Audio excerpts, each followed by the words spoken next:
that this is the best approach to dealing with this problem, then we're going to move quickly to execute. If they have a disagreement with Governor Jindal's experts as to whether this would be effective or not, whether it was going to be cost effective given the other things that need to be done, then we'll sit down and try to figure that out. And that essentially what's happened, which is why today you saw an announcement where, from the Army Corps' perspective, there were some areas where this might work, but there's some areas where it would be counterproductive and not a good use of resources. So the point is, on each of these points that you just mentioned, the job of our response team is to say, okay, if 17 countries have offered equipment and help, let's evaluate what they've offered. How fast can it get here? Is it actually going to be redundant, or will it actually add to the overall effort? Because in some cases, more may not actually be better. And decisions have been made based on the best information available that says, here's what we need right now.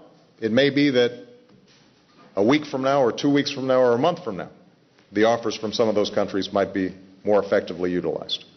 Now, it's going to be entirely possible in an operation this large that mistakes are made, judgments prove to be wrong, that people say in retrospect, you know, if we could have done that or we did that, this might have turned out differently, although in a lot of cases it may be speculation. But the point that I was addressing from Jennifer was, does this administration maintain a constant sense of urgency about this, and are we examining every recommendation, every idea is out there, and making our best judgment as to whether these are the right steps to take, based on the best experts that we know of? And on that answer, the answer is yes. Or on that question, the answer is yes. Chuck Todd. I just want to follow up on the question as it has to do with the relationship between the government and BP. Mm-hmm. It seems that you've made the case on the technical issues, but onshore, mm-hmm. Admiral Allen admitted the other day in the White House briefing that they needed to be pushed harder. Mm-hmm. Senator Mary Landrieu this morning said it's not clear who's in charge, that the government should be in charge. Why not ask BP to simply step aside on the onshore stuff?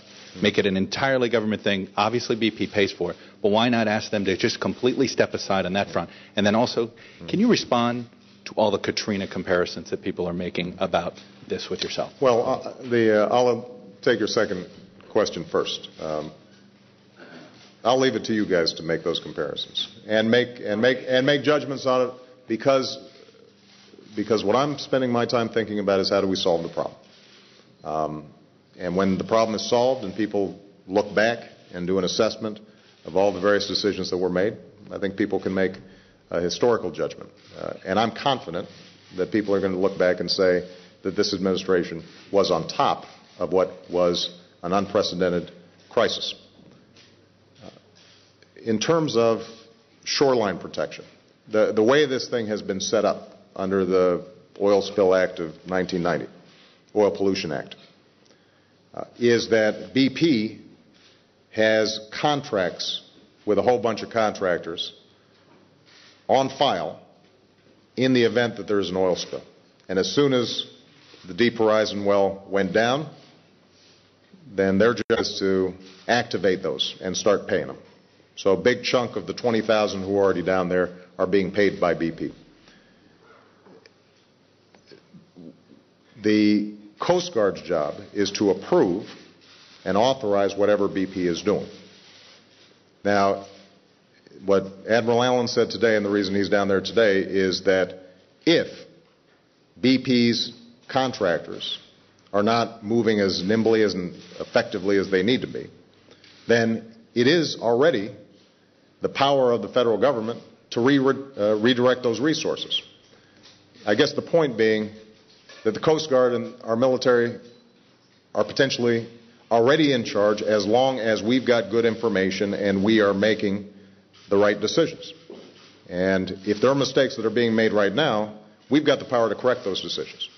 We don't have to necessarily reconfigure the setup down there. What we do have to make sure of is that on each and every one of the decisions that are being made about what beaches to protect, what's going to happen with these marshes, if we build a barrier island, how's this going to have an impact on the ecology of the area over the long term. In each of those decisions, we've got to get it right. Do you understand the credibility of BP seems to be so bad it goes on down sure that there's almost no trust that they're getting? I understand. And part of the purpose of this press conference is to explain to the folks down in the Gulf that ultimately it is our folks down there who are responsible. If they're not satisfied with something that's happening, then they need to let us know, and we will immediately question BP and ask them, why isn't X, Y, Z happening? And those skimmers, those boats, that boom, the people who are out there collecting some of the oil that's already hit shore, they can be moved and redirected at any point. And so understandably, people are frustrated because, look, this is a big mess coming to shore. And even if we've got a perfect organizational structure, spots are going to be missed. Oil is going to go to places that maybe somebody thinks it could have been prevented from going. There's going to be damage that is heartbreaking to see. People's livelihoods are going to be affected in painful ways. The best thing for us to do is to make sure that every decision about how we're allocating the resources that we've got is being made based on the best expert advice that's available. So I'll take one last stab at this, Chuck. The problem, I don't think, is that BP is off running around doing whatever it wants and nobody's minding the store. Inevitably, in something this big, there are going to be places where things fall short. But I want everybody to understand today that our teams are authorized to direct BP in the same way that they'd be authorized to direct those same teams if they were technically being paid by the federal government. In either circumstance, we've got the authority that we need. We just got to make sure that we're exercising it effectively. All right. Steve Tung.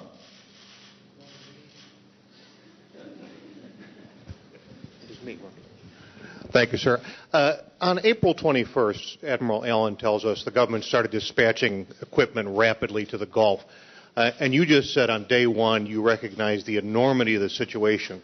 Yet here we are 39, 40 days later. You're still having to rush more equipment, more boom. There are still areas of the coast unprotected.